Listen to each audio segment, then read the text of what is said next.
Welcome to Kickstart Your Career, your free course to set you on your way to find your dream job. In this episode, I explain why your professional presentation when looking for a job can make or break your chances of success and what to do about it. Your image and your brand do matter.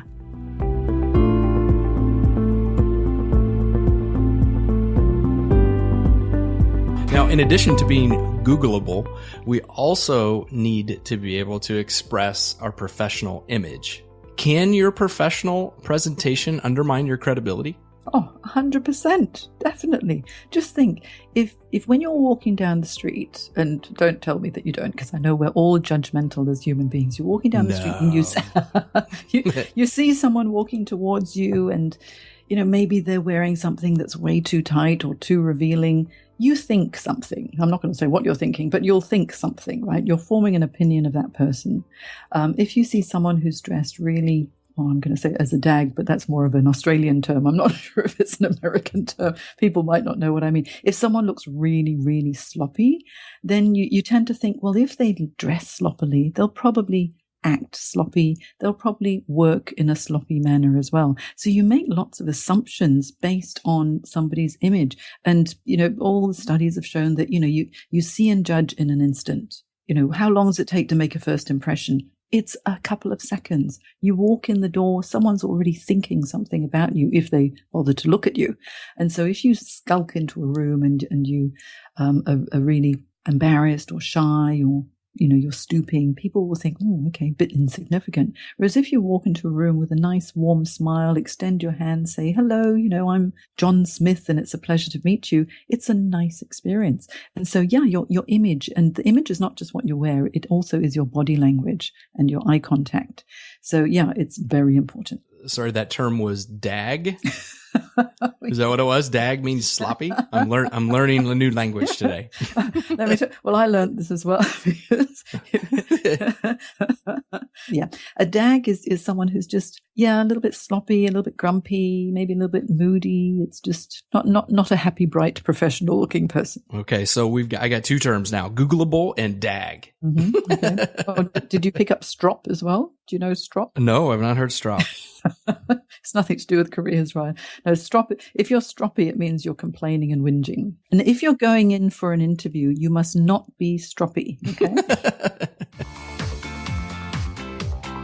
In addition to the personal presentation, you talk about components of your image, and there's a hinted image, an assumed image, a visual image, an experienced image, and then a proven image over time.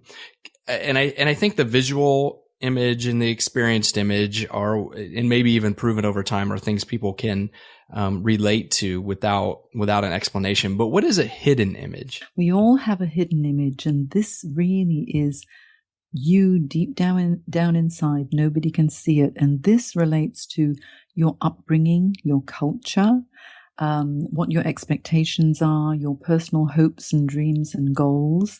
And all of that needs to be congruent with the image that you project on the outside. And we need to know what someone's hidden image is, and you need to spend time to get to know them before you can start to make assumptions about people, which actually leads us on to the assumed image. And your assumed image is, what do people expect before they even meet you? And the assumption can come from maybe your job title. Okay, you're a public relations executive. You'll probably behave in a certain way. You're a car salesman. You may act, dress, and behave in a certain way as well. So people will assume that you'll be like something because of their preconceived notions.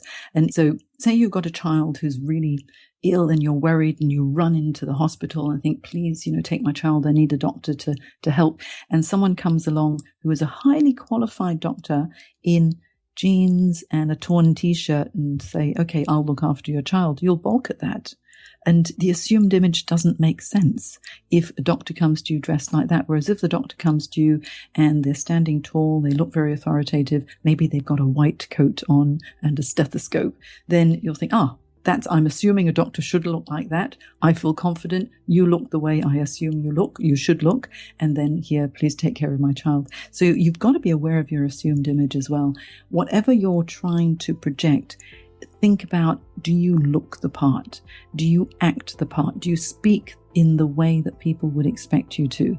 All of us, as I said before, we're all very biased. We assume someone's going to look a certain way before we even meet them, and they're going to act a certain way before we even meet them.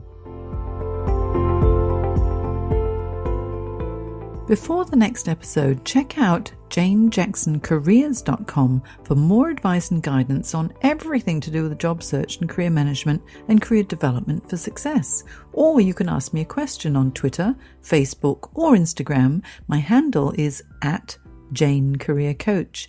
It's time to kickstart your career.